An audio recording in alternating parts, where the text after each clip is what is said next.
안녕하십니까. 아산정책연구원의 함재봉입니다. 이렇게 바쁘신 중에 많이 와주셔서 감사합니다.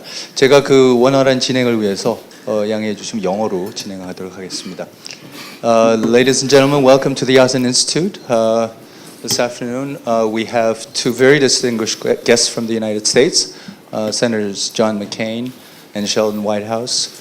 They're here on a very brief visit, a whirlwind tour through the region, and we're very grateful that they chose Asan Institute as a venue where they come to meet the press, both Korean and foreign.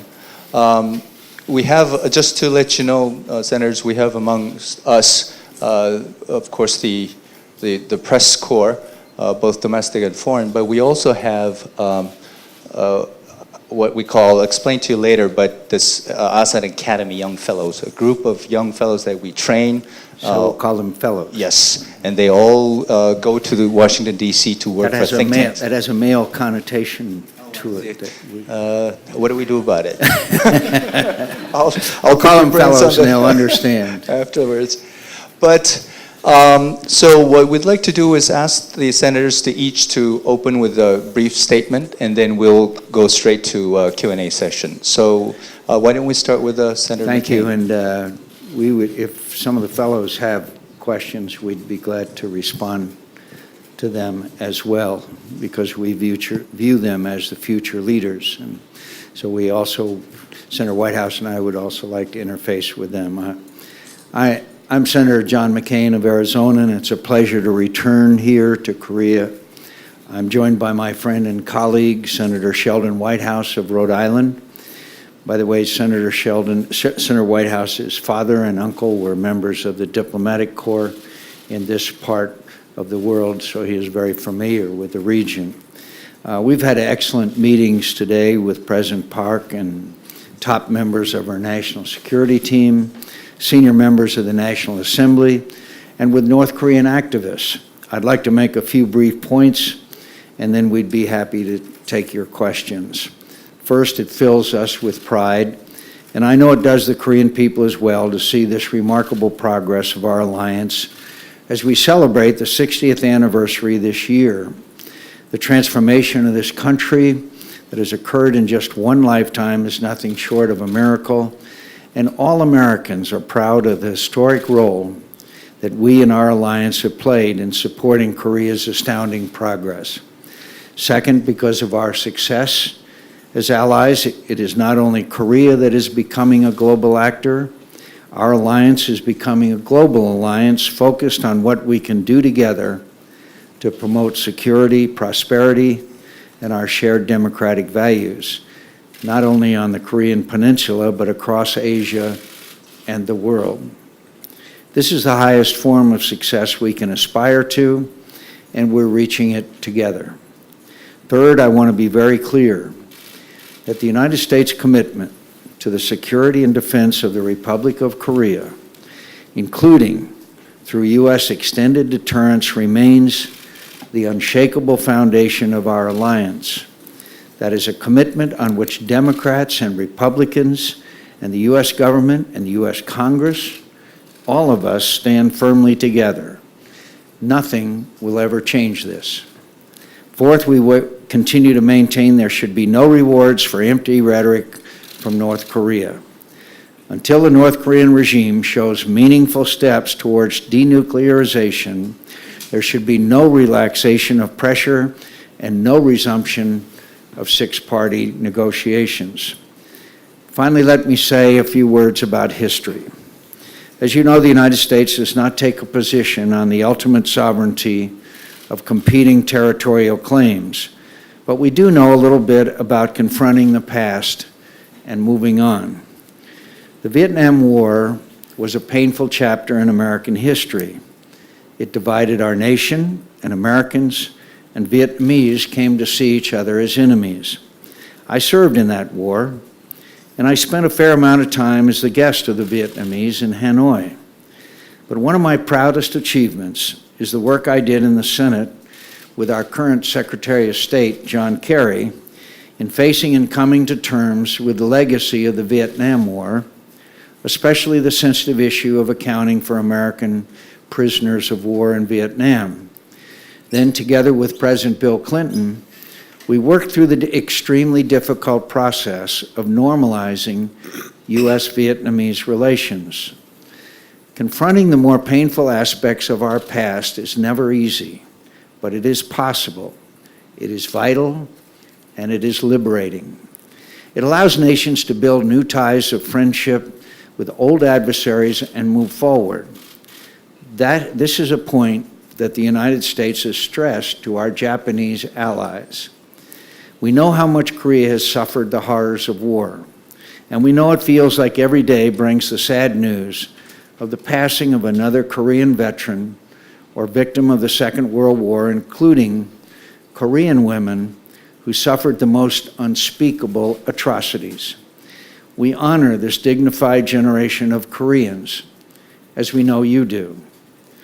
That we also recognize is an unescapable reality of the 21st century in Asia. Trilateral cooperation between the United States and our two historic allies, Korea and Japan, as well as bilateral cooperation between them, is indispensable to the security, prosperity, and freedom of all of our peoples and peoples everywhere. Indeed, all of our shared challenges are best addressed and all of our shared opportunities are best realized when Korea, Japan, and the United States are working together. And when we do not, it only creates opportunities for those who do not have our best interests at heart to make greater trouble for each of our countries. We met with Prime Minister Abe in Tokyo, and in him I see a Japanese leader who wants to revitalize Japan's economy, expand Japan's ability to contribute to peace and security in this region, and improve relations with the Republic of Korea. I believe this is good for Japan, good for the United States, and ultimately good for Korea as well. For this reason, I believe that all of us must continue to look forward and move forward together. And the United States people and Congress stands ready to do anything you asked of us to be helpful in this important endeavor. Thank you very much. Senator Whitehouse. Thank you, Senator McCain. Senator Whitehouse. Thank you, Dr. Hom. It is a pleasure and a privilege for me to travel with my friend and colleague, Senator McCain, and to enjoy what is my first visit to Korea. And it gives both of us a chance to celebrate the very special alliance and unique history between our countries. The Republic of Korea is a remarkable example of economic and democratic growth, and it's exactly the sort of example that we need to spread throughout the world. So the friendship between our countries is a very special one.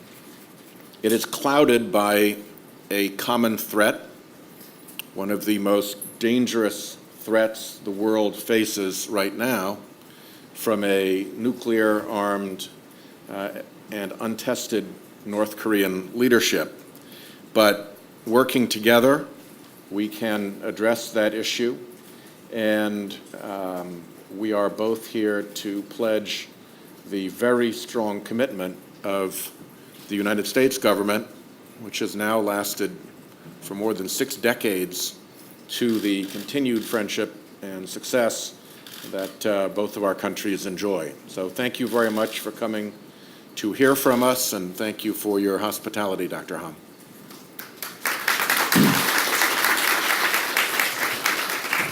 Thank you. Now the floor is open.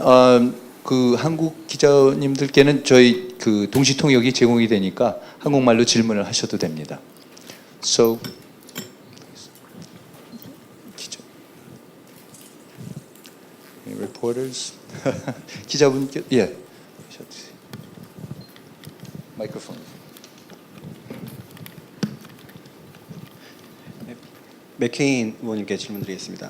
화이트하우스 의원님께서 같이 통한 질문이겠는데요. 방금 한미일 삼각 구도가 매우 중요하다고 말씀하셨습니다. 하지만 최근 한일 관계가 악화되면서 이 구도가 매우 불안정한 상태인데요. 특히 일본의 군국주의 움직임, 우리나라에서는 우경화라고 하는데 이러한 것을 어떻게 좀 생각하고 계시는지, 박근혜 대통령은 아시아 패러독스라고 말씀하셨는데 이러한 상황을 좀 어떻게 바라보시는지, 또한 이러한 패러독스 풀기 위해서는 어떻게 해야 된다고 생각하시는지 좀 말씀해 주셨으면 감사하겠습니다. I want to know you first. Well, we have some worries about a rightist movement in America as well.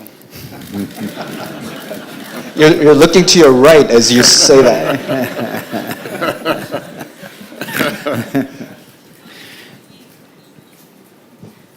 I do think that the common interests of Japan and the Republic of Korea, both in a strong joint defense against the threat posed by North Korea and in the continued success of free market economies in the region, provides a basis for overcoming those sorts of difficulties.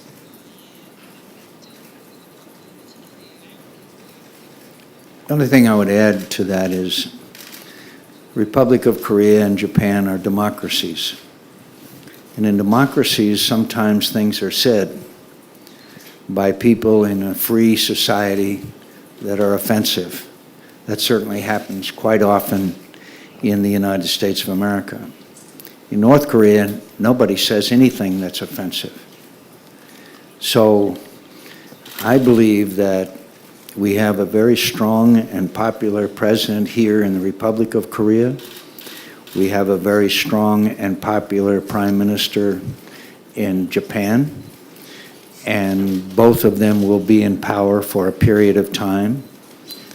And we do face a challenge from China in regard to the East China Sea and the South China Sea. And that means that there are common interests and common values. And two democracies can work together. Totalitarian governments and democracies don't work together. So I believe that both leaders of the Republic of Korea and the leader of Japan have an opportunity, with the support of their people, to at least embark in a dialogue in hopes of resolving differences. That's the way democracies deal with each other.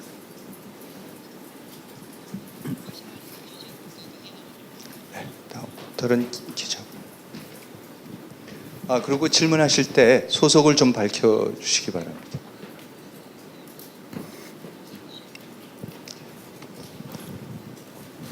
Welcome to Korea, Senators McCain and Whitehouse. My name is Sarah Kim from the Korea JoongAng Daily newspaper here.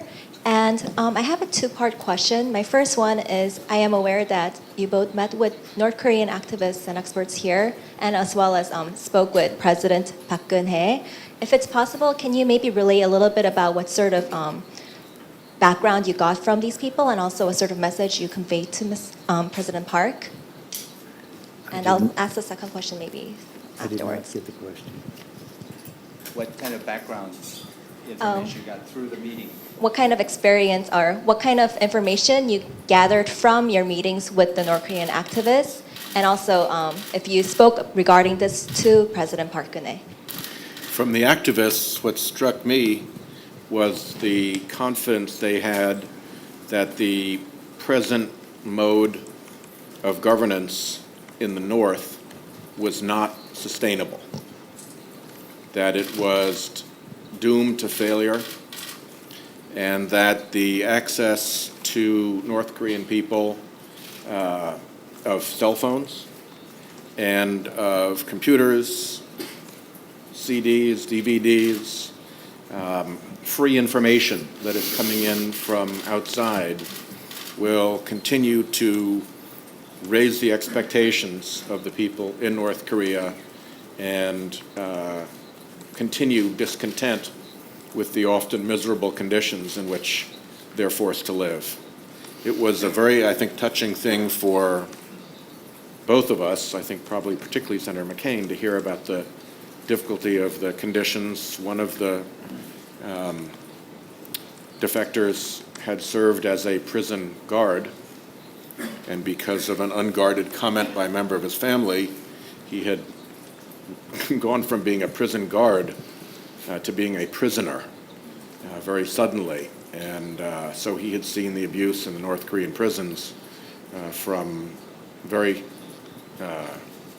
in a very intimate way. The only thing I would add is that when you talk personally with someone who has experienced the horrors of the Gulag in North Korea, it has a greater impact and inspires fortunate people like us to work harder to see that someday they can be free. 네, 다음 질문 또 받겠습니다. 질문 하나 더 있는데요.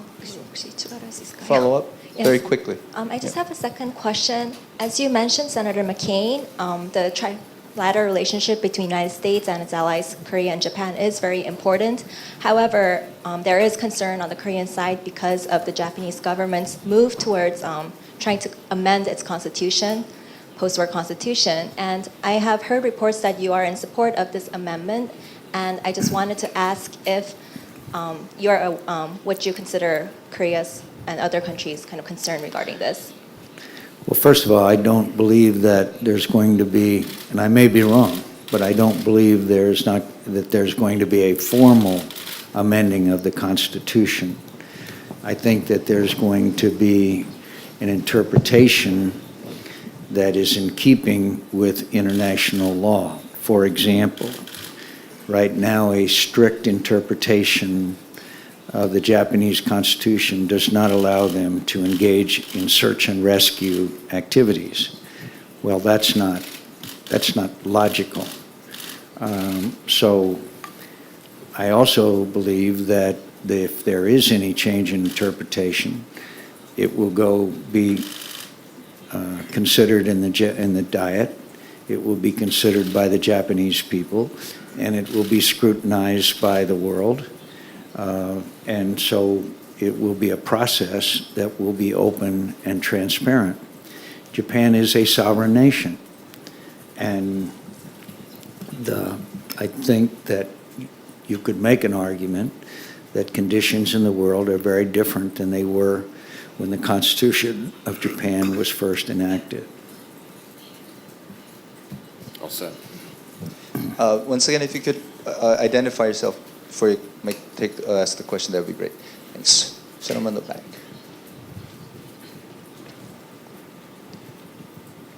Thanks very much. Andrew Salmon, Washington Times. Gentlemen, there's been an armistice in place for 60 years on the Korean Peninsula here. There's no peace treaty. In your opinions, under what circumstances should the United States grant this repeated demand by the North Koreans for a peace treaty to replace the armistice we now have in place? Thank you. I think it depends on the conditions under which this treaty would be negotiated. I cannot imagine the North Korean government allowing a free and fair election with international observers. Seems to me that that would have to be the basis of a peace treaty. So I see some practical impediments to that, but ideally, I think all of us would like to see a permanent end to the conflict, but we have had experience with these kinds of governments in the past, and the fact that they would really reflect the will of the people would have to be something I would be very skeptical about. It would be very hard to engage in that way without seeing actual physical progress in denuclearization, or at least demilitarization of the nuclear capability of the North. Could I just mention one additional point? We stand and the world stands for human rights. There would have to be some accommodation for human rights in North Korea as well if you really wanted a lasting treaty. Yes. Dr. Lee in the front. Thank you. Jung-Woon Lee. I'm a faculty at Yonsei University here, and also the newly appointed ambassador for human rights here in Korea come this August. I'm sure you've had Did some... you agree with my last comment? Oh, absolutely. I've been a fan of yours. So your visit here coincides with the ending of the Commission of Inquiry public hearing, which just ended, and it will come up with some kind of a press release tomorrow, I believe. There are many layers to the human rights violations that goes on every day in North Korea. One of which, of course, is the North Korean defector issue. And I'm sure you're probably also aware of the fact that about almost 80% of the North Korean defectors are women and girls in teens, very, very young. In other words, very vulnerable and weak, and falls easy prey to brokers and all sorts of things where we know, I mean, I also had one of the NGOs on North Korean human rights. We know for a fact that many of them are basically living a life of like house arrest, of slavery. So we try to locate especially distressed ones and at least try to put them into safe houses and so on. Now, I just mentioned that because I just wanted to know what your take or your efforts might be in trying to, I mean, all it takes is a little bit of convincing of the Beijing government to open its arms a little bit to particularly those people under distress. But I think you know that Chinese government, in fact, has intensified its security in catching the North Korean defectors and sending them back to North Korea, knowing fully well what kind of predicament that they will be facing. So do you see the Chinese government ever really trying, at least setting up some kind of a safe haven, maybe even a refugee camp in the near future, so that these people will at least have a chance of taste of freedom, even if it doesn't necessarily mean them coming all the way to Korea or to the United States?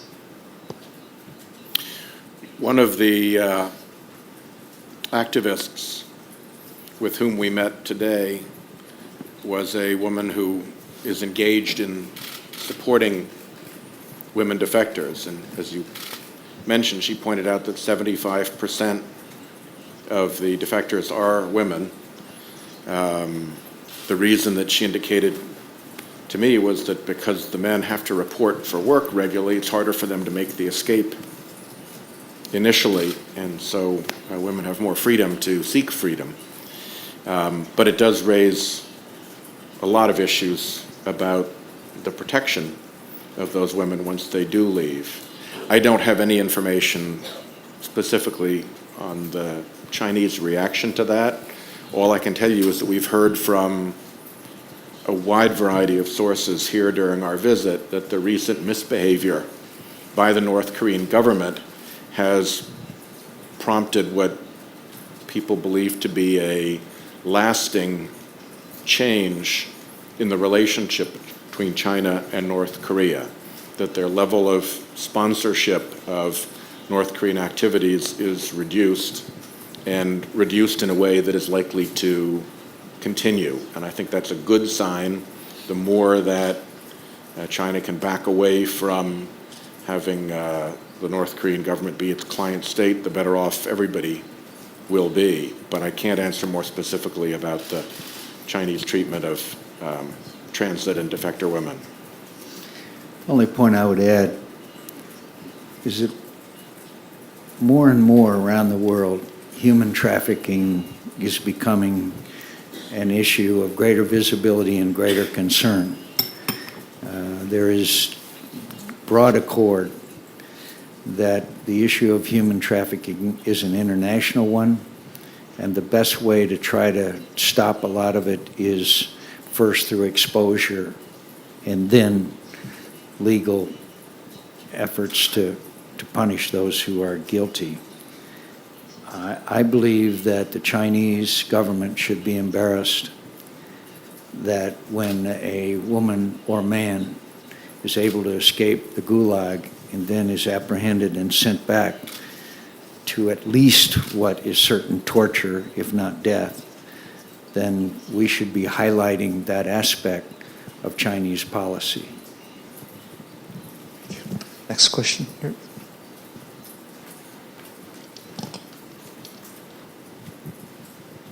Hi, this is Jia Kim from TV Joseon. I would like to ask you a question about Japan and the interstate relations in East Asia.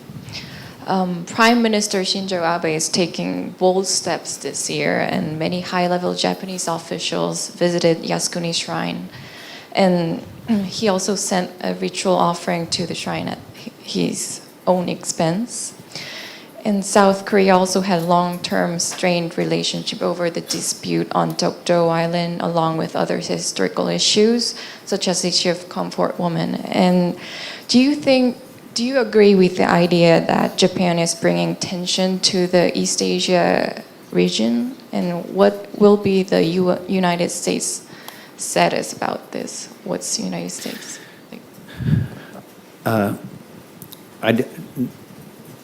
None of us excuse what happened in the past, particularly on the issue of comfort, quote, comfort women.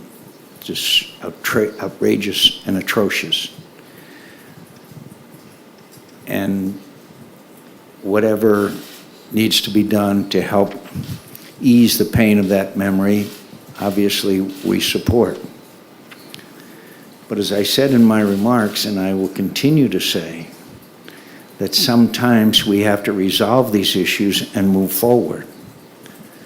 And hopefully these issues can be resolved in a way that are agreeable to the people who have been so grievously offended. But to just say, because of what happened, as terrible and tragic as it is a reason for never making any progress in relations between the countries, I don't think is the right approach. We are in the 21st century. We are facing a young leader who has been in North Korea, who's been engaging in reckless behavior, that has access to and capabilities of nuclear weapons. We see a newly assertive China asserting things that, and certain rights in the South China Sea and the East China Sea that don't, in my view, bear historic scrutiny. So we have to, in my view, try to sit down, as I said before, as democratic, freely elected governments and try and resolve these differences with all due respect to how grievous and terrible they were. There's no excuse. But sometimes we have to move forward and help our people enjoy the benefits of good relations between our countries. It perhaps goes without saying, but the man sitting next to me on this stage was tortured savagely by the North Vietnamese and saw his colleagues and friends murdered by them, and he has been able to make his peace with that, and not only make his peace with that personally, but to participate in an important leadership way in redeveloping the bonds between those former deadly enemies. And so I think he presents to us all a very good personal example of the way in which one can and often should move beyond even very real grievances. Do we have any questions from the media? Okay. From the media also? Yes, please. Senators McCain and Whitehouse, Jay Kwok from the Wall Street Journal. I mean, you already mentioned the Korea-Japan alliance several times in your first statement, but could you just clarify once again, what is the role of Korea-Japan alliance to the United States? I think that Korea and Japan are countries which we share our values. We share democracy. We share economic interests, obviously, that are huge. We all know that the world's economy is shifting from the European part of the world to Asia Pacific, and the emerging and strong economies are here. There is cultural ties. There is shared sacrifice, certainly in the case of the United States and Korea, because of the Korean War and the thousands of Americans who gave their lives and were wounded. And so here are three countries, in my view, that are three democracies, and we are certainly flawed from time to time. Look at the United States Congress today, if you don't want an example of that. We have a 12% approval rating of the American people, we members of Congress. We are now down, our supporters are paid staffers and blood relatives. We have none other than. And so there are so much that we have in common. And there's no doubt that there is a rising superpower in the region, and that superpower, we want to do everything possible to make sure that that entry into as a world superpower is a peaceful one. But it also helps motivate China to have this peaceful entry by knowing that they have three democracies such as ours that will stand up for human rights and the things that we value and believe in. Next question. One more question from the press also? Yes, please. Hi, Sam Kim from Bloomberg News. I would like to move the topic a little toward the Syrian issue.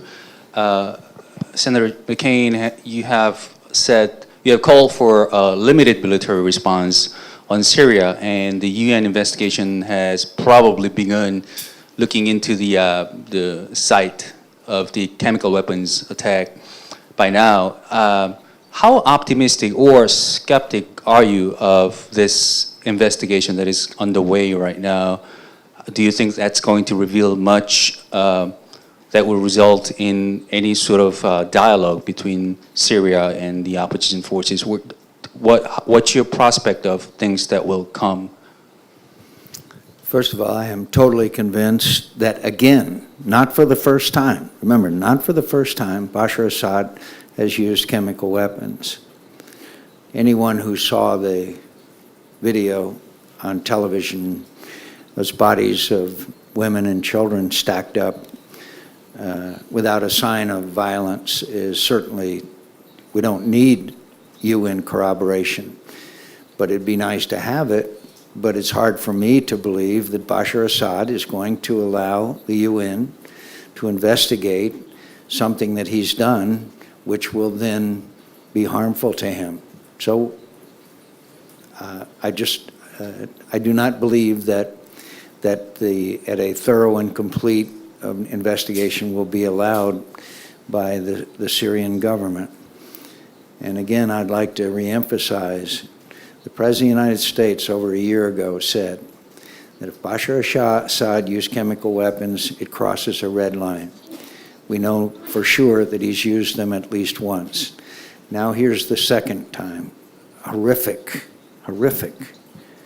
And if the United States stands by and doesn't take very serious action, not just launching some cruise missiles, then again, our credibility in the world is diminished even more, if there's any left. Could I just remind you, 100,000 people dead. The conflict is becoming regional. We're seeing the bombs going off in Lebanon. We're seeing the King of Jordan saying that he doesn't believe that he can stay in power with this huge influx of refugees. We're seeing Iraq unravel and Al-Qaeda reconstituted in the Iraq-Syria border. And this conflict is while 4,000 Hezbollah are fighting on the ground, while arms shipments are coming in from Iran and from Russia, and we pay little or no, give little or no help to those who are struggling against this butcher.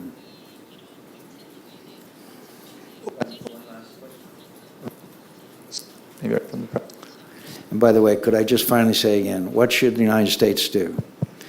We should establish a safe zone that we can protect so that the Syrian National Council and the Syrian National Army can go in and operate and funnel the weapons to the right people. We should, using standoff weaponry, without a single American boot on the ground, take out the airfields that he's operating out of, that Bashar Assad is operating out of, take out the fuel facilities and the maintenance facilities, and take away their air capability, and provide the right kind of weapons to those who are struggling. And we know who those people are. They're headed by General Idris, and we can get the weapons to the right people. And that is not a difficult task, even though many in the administration portray it as something incredibly complicated and incredibly expensive. The Israelis 4 times, using standoff weapons, have taken out weapons that were supplies that were destined for Hezbollah. They did it with impunity. If the Israelis can do that, the United States of America can do that as well. And you know how passionate I am. We are writing a shameful chapter in American history. Thank you. One last question. Thank you, Senator McCain and Senator Whitehouse, for those comments and reassuring us about the U.S. commitment on the alliance. But I wanted to push you a little bit on this and maybe probe this issue a bit further. Ever since the passage of the Budget Control Act, there's been concerns about the U.S. defense spending in the years ahead. Both of you could probably weigh in on this quite well because, you know, Senator Whitehouse, you're on the Budget Committee, and Senator McCain, you're in on this issue as well. The latest study by the DoD suggests $1 trillion cut over a 10-year period. What this means in terms of active military strength, we're talking about going from, in just the Army alone, 490,000 to somewhere between 380 to 420,000. Retirement of all B-1 bomber program, among others. What does this mean for U.S. strategic priorities in the region as we move ahead, especially in those instances where you have these kinds of conflicts emerging in the Middle East, like in Syria? The sequestration, the problem with sequestration, and I'm probably insulting your intelligence to mention this, is not that we are having cuts, because we are going to have cuts in defense spending. It's the meat axe approach that's dictated by sequestration, where we throw the baby out with the bathwater. And some of us are working together as hard as we can to try to understand, to make our colleagues understand that we are not against some reductions in defense spending, but it has to be done in a measured, thoughtful way in keeping with our strategic priorities. And I'm sorry to say that your opening part of the question is correct. If it continues this way, our military leaders have testified before our committees that it will be difficult to sustain our responsibilities around the globe. Now, the Korea commitment and Asian commitment is of the highest priority. But sooner or later, the sequestration is bound to affect all of our capabilities everywhere. I would echo what John said. There is going to be some defense rebalancing as we reduce our war posture in the Middle East. There is going to be a continued move towards more self-sufficiency by the Republic of Korea as its economy grows and this country becomes a world economic power. But all of that is something that can be managed very readily within existing expectations because that happens on a deliberate and thoughtful basis. We don't always get everything right in Congress. The sequester was designed to be stupid and harmful. We got that right. Unfortunately, from a defense perspective, in the coming year, the secondary effect of the sequester will fall even more heavily on the defense side. So trying to work our way through that is the problem. And unfortunately, the United States system of government bends over backwards in a variety of ways to protect the views of small minorities. And there is a small minority right now that has looked around and decided that they are so desperate for spending cuts that they actually like the sequester because it's guaranteed cuts and they're going to stick with it. And so that creates a problem. The notion that there is zero revenue that can be produced in order to offset some of this, particularly at a time when you have, billionaire hedge fund managers paying lower tax rates than brick masons, that's a discussion that we're still at some distance on, and we need to press our way through that. And you're right to point out that in the intervening period, until those democratic mechanisms come to work so that the changes are deliberate ones, there are going to be some unintended consequences, and we need to be very alert to that and do what we can to make sure that it doesn't affect our security or national security. Could I say a word to our fellows? Congratulations on being part of this institution where I hope you will enjoy as well as learn. It's a great opportunity. You are the future leaders, and I only give you one word of advice, and that is that of the lessons I've learned and not learned in my life, it is that there's nothing more rewarding than to serve a cause greater than your self-interest. And I believe that that's what this institute is all about. Congratulations and good luck. Thank you. Well, that brings the first conference to a conclusion, and thank you all for coming, and please join me in thanking the two senators.